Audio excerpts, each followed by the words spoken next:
There is certainly some merit to the idea that there is a lid for every anime's pot. It doesn't take a genius to realize that different people have different expectations for the media they consume, but that can still make recommendations kinda messy.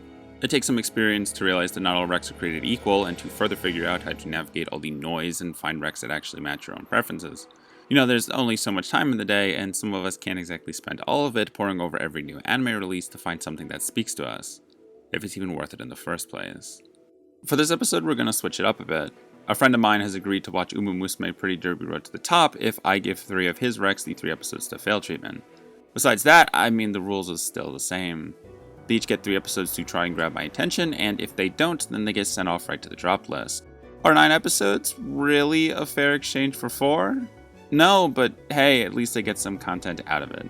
It's the same premise with slightly different rules. I suffer, so you don't have to, and we can hopefully get a good laugh out of all of it.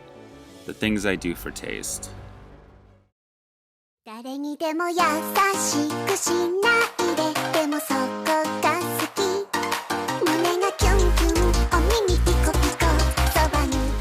Character dynamics are not something I think a lot of writers really think about.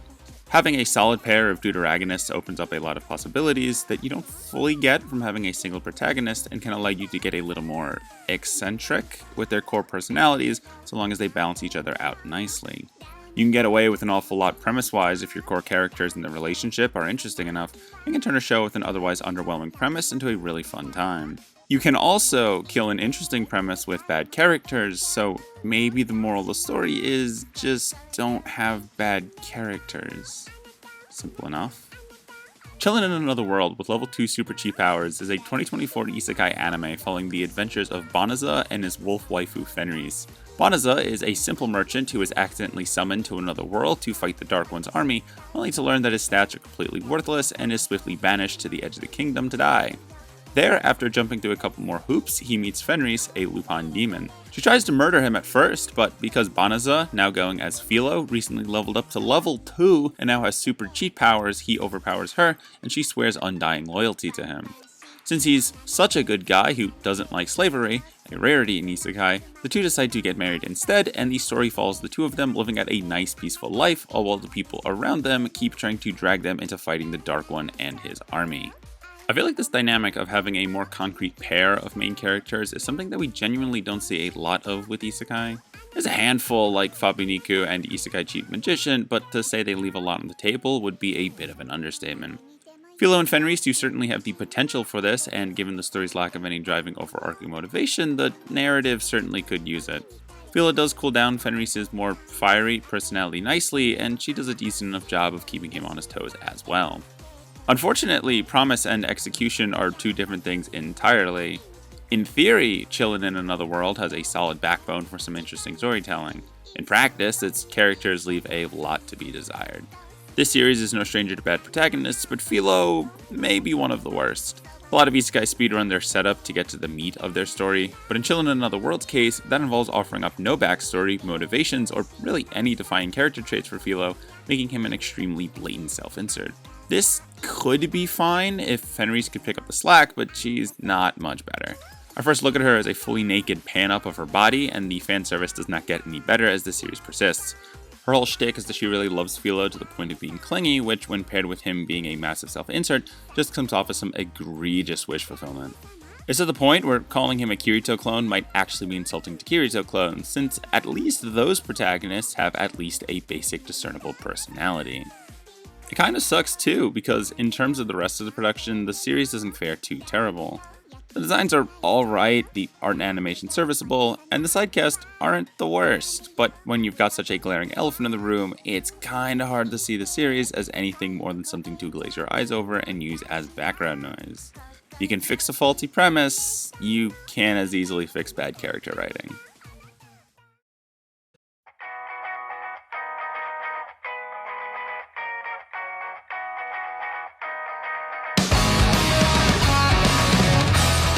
For anyone keeping track, this is the 5th episode that I've talked about isekai in a row. One more, and I will have been talking about this genre for half a year now, and given the state of the industry, that's not too surprising. A part of me wishes we'd get a little more variety, so I have something to go off of, but hey, I'm sure my descent into Isekai Purgatory is entertaining for someone. The Wrong Way to Use Healing Magic is yet another isekai series that released in the winter of 2024.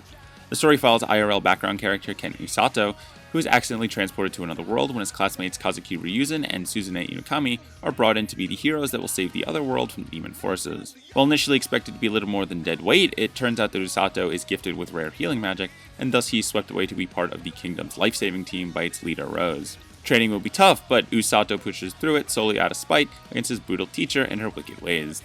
Despite my reservations and the fact that the show looks like something that will cut me from all the edge, The Wrong Way to Use Healing Magic is watchable. The designs aren't great, the style severely outdated, and the characters make me feel like a broken record, but it's all not awful.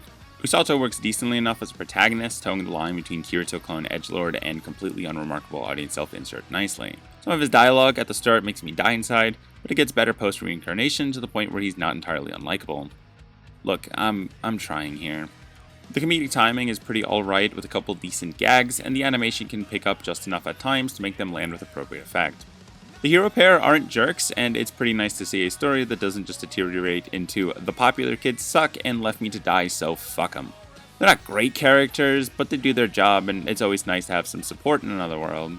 The plot progression is serviceable too, and while I'm sure we'll all transpose back into fighting the Demon Lord, it does avoid feeling like wish fulfillment, making it far more watchable than most of what I've talked about in this genre. Is it something that I want to watch any more of though? Guess that's gonna be a game day decision.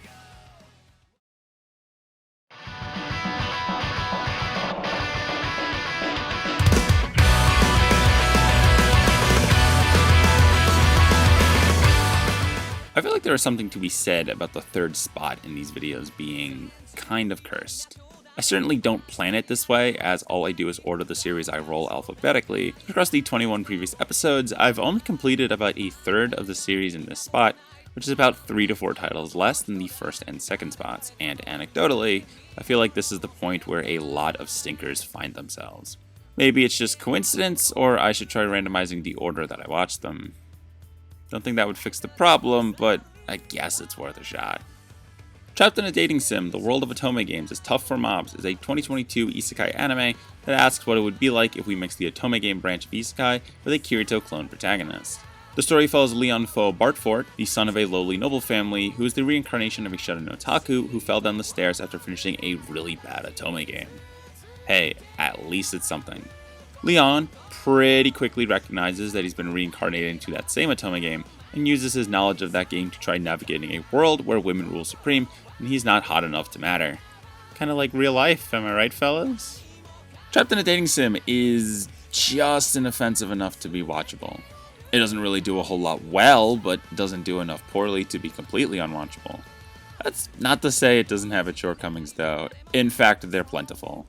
The character designs are extremely bland, and the regurgitated MC archetype doesn't do the series any favors either.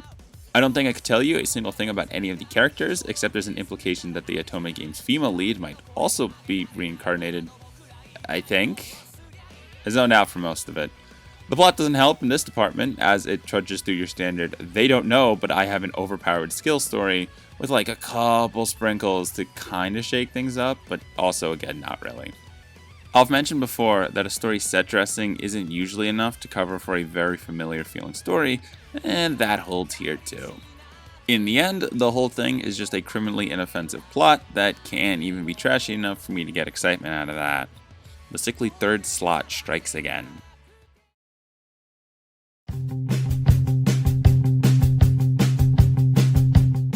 While I've got no issues with it conceptually, Chillin in Another World leaves much to be desired when it comes to execution.